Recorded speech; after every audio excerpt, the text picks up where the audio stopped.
We continue on our focus on rugby sevens. We turn to the women's program and our exciting journey in this dynamic format.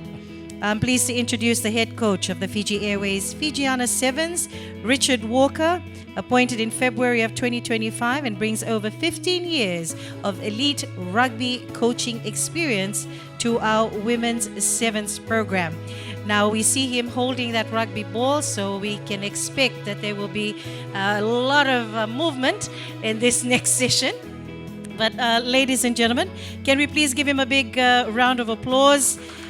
Hello everyone. Sorry, my Fiji rugby computer's not working. So we're just working on that. Just before we get started, I just want to play a game, funny shaped ball. But what we're going to do is when I bounce the ball, you're going to clap. Okay? Ready?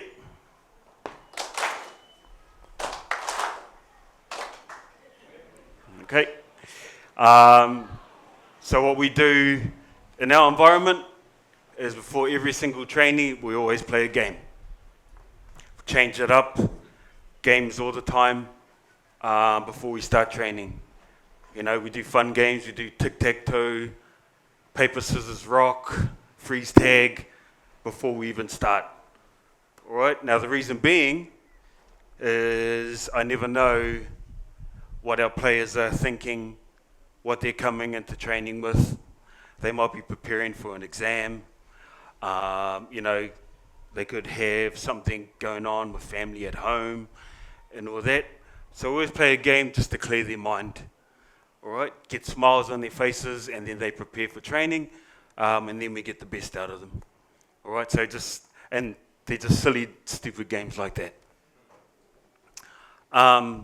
Just while we're waiting for that, the three things we got together as a staff before we get into camp, and three things that's big for us is culture, connection, and alignment.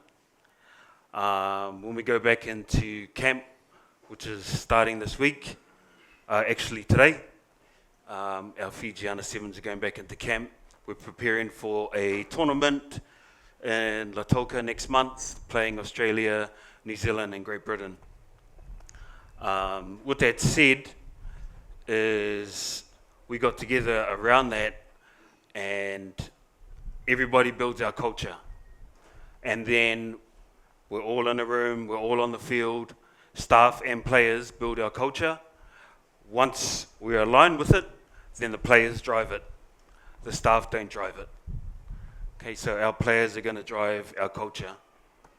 What I found, and I've only been here for 6 months, is that a lot of it was driven by the staff in our Fijiana Sevens environment, but you know, I've let them have a lot of open trust and all that. And at the start of this campaign, hardly any of the players would talk to me because, you know, I was new. You know, they didn't know this new coach. They didn't know what I was like. But now, every week, they message me about something. Okay, and that's what it's about, getting them to feel comfortable and being leaders, you know, and being able to trust our staff. All right? Just a bit of background about me is I coached Japan at the Olympics, USA at the Olympics, Major League Rugby, won the championship in the US, coached in New Zealand, Hong Kong, Bermuda, Brazil. But the big question is, I know that nobody cares in here. All right? And I never tell teams or players when I go and I'm brand new my first day, I never tell them that. They don't care either. What they want to know is that you care about them. All right? And that's what we do in our environment at Fijiana Sevens. We show them that we care. Okay? They do not care what you've done in the past, but all they want to know now is that you care about them. Okay? And that's what we're creating in our environment. I'm not saying it wasn't there before, but that's what I push with our staff, is to make sure that our players know that we care. Okay?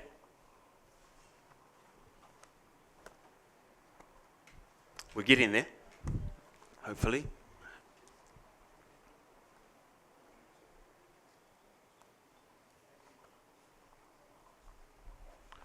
Anyway, just while we're waiting, also on the presentation, I just wanted to say thank you for everybody who's part of the board. Of like all the countries that I've ever coached in, I've never seen a board get together, work so hard. You know, you hear about them doing stuff all the time.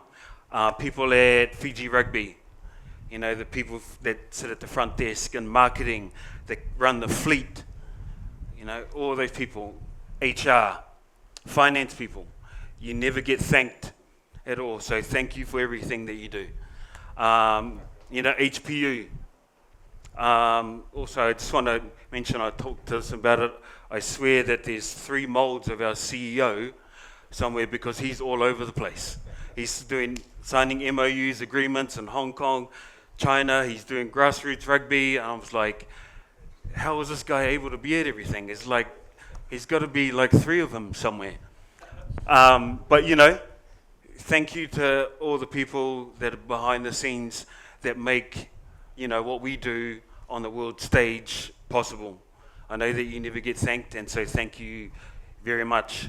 Thank you to our media team who are just trying to put this presentation together. So, all right, so culture, connection, alignment. I'll be really, really quick now. So we played a fun game. I introduced myself. I talked about skills, like Mick.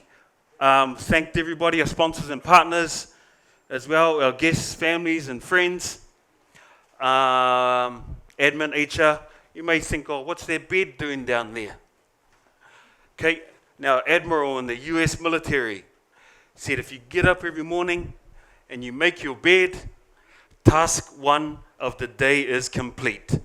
All right, and it kind of gives you an energy before you go put that coffee pot on to make you a coffee, that you've accomplished something. Even if the day goes bad, nothing goes right, at least you come home and your bed's made, okay, and you feel good about yourself. Okay, just simple things like that, little things. Okay, vision. Fiji Rugby is one nation, a tier 1 nation. Okay, now we need to be this all together, not just the teams, everyone that works at Fiji Rugby, sponsors, partners, everybody, but the whole island even.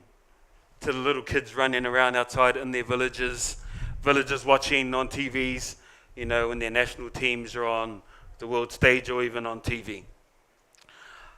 Culture, a foundation of Fiji Rugby. Rugby is more than a game in Fiji. It's part of identity and pride.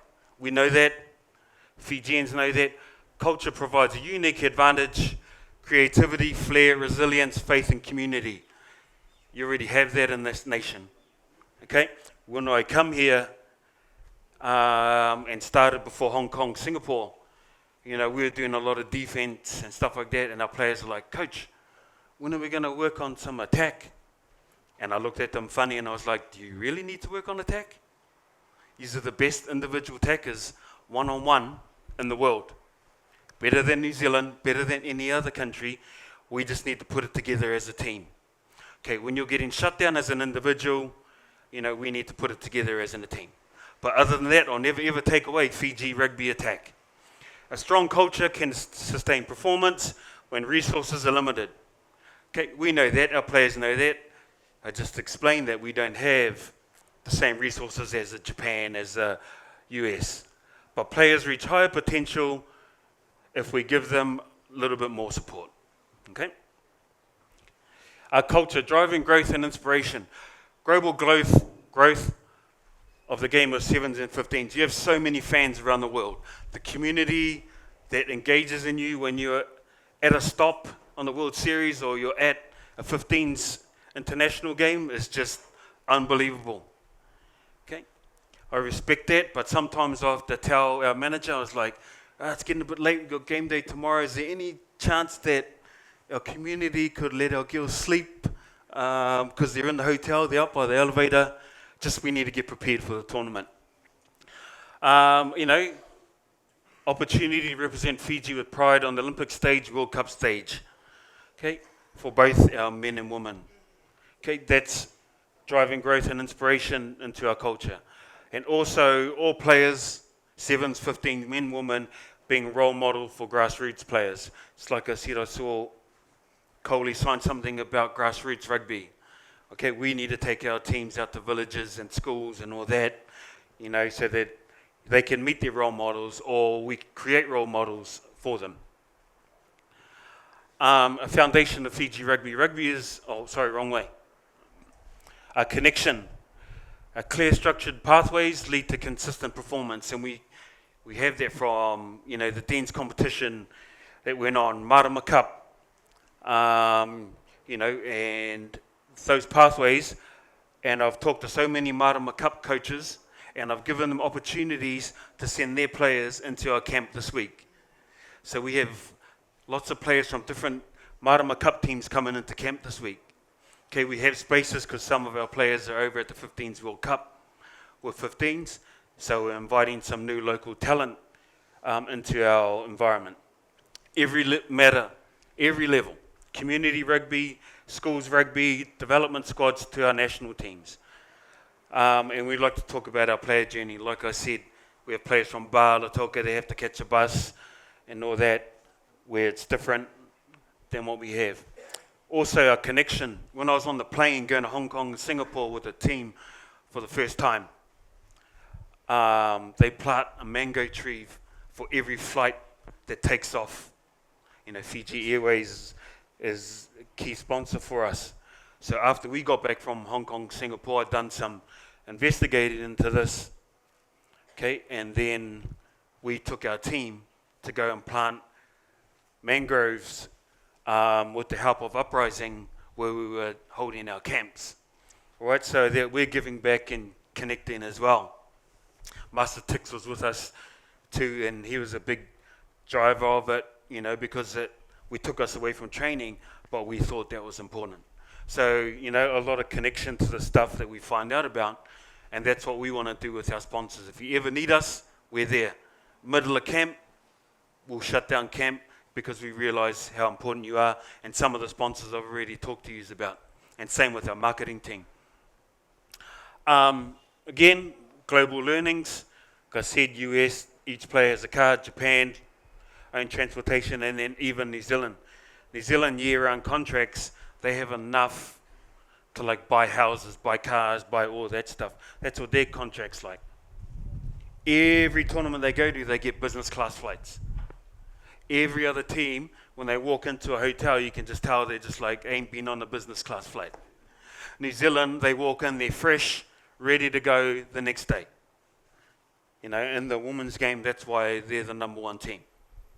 All the tournaments that they won, it's the little things, you know, that make the big things work. For us, is all we need is upgrade an economy to exit row seats in economy. Now, you know,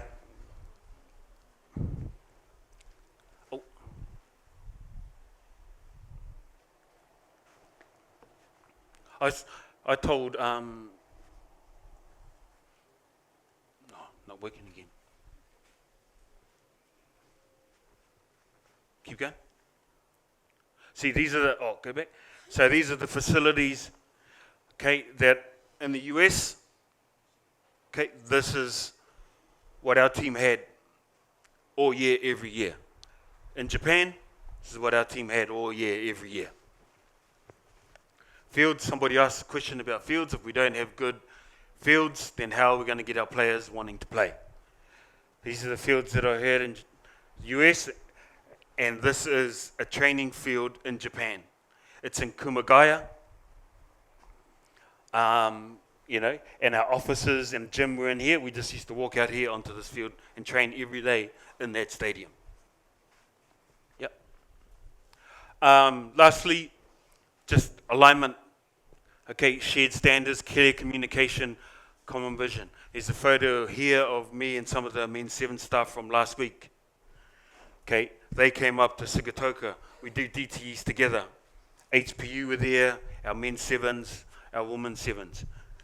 So I sit down and talk with them while S&C coaches are taking the players in the gym. And I said, oh, you've never been here before. You're always at Suva. And same, I'm always in Sigatoka, and Amosi is always in Suva. And he's like, yeah, but if our staff change, the energy will change, okay, in our DTEs. And it did. And so I'm still learning every day, and I was like, because we never done that. So the next Wednesday, I went into Suva, and the energy did change. S&C coach are like, coach, our girls are never like, going like doing that before. But, it's just small learnings, collaborating, being in alignment with our men's team. Thanking our sponsors. We've been in DTs for a few months. They supplied us with, food, nutrition, hydration, because we're trying to keep them there for a long time. Okay, and then we do gym. We have a break, talk to them about education. And then while they're doing education, they have some food, then we get on the field. Without alignment, wasted talent and effort. And we've also been aligning with the men's and the Drew have been really welcoming of me coming into their facilities, inviting me to captain's run when they were in Super W, and then also the Fijiana 15s inviting me in a lot. Supporting our players and our staff. Here, this, you can see the date, but it's August this year. Just completed the Crusaders leadership course, and Master Natha, we helped in that, and we had also other staff doing that leadership course too. And it's just upskilling. Our education pathways, life skills support, our environment, preparing our players and staff for life after rugby. Like I said, we have breaks in our education. A lot of our players don't have driver's license. I bring my computer, go on LTA, show them how to sign up and do all that. Now, I would be a hypocrite if I didn't do it either. So I went and got my driver's license. Instead of me like, do, I got to do as well. Okay, it's hard to ask your players to do something and you're not doing it as well. Talk about universities. I was like, you may want to be a ref on the World Series. You may want to be a, analyst, a commentator. We're here to help you. You might want to work for Fiji Airways, they're our sponsor. So we talk about that in all our education pieces as well. So little things, and thanks for your time.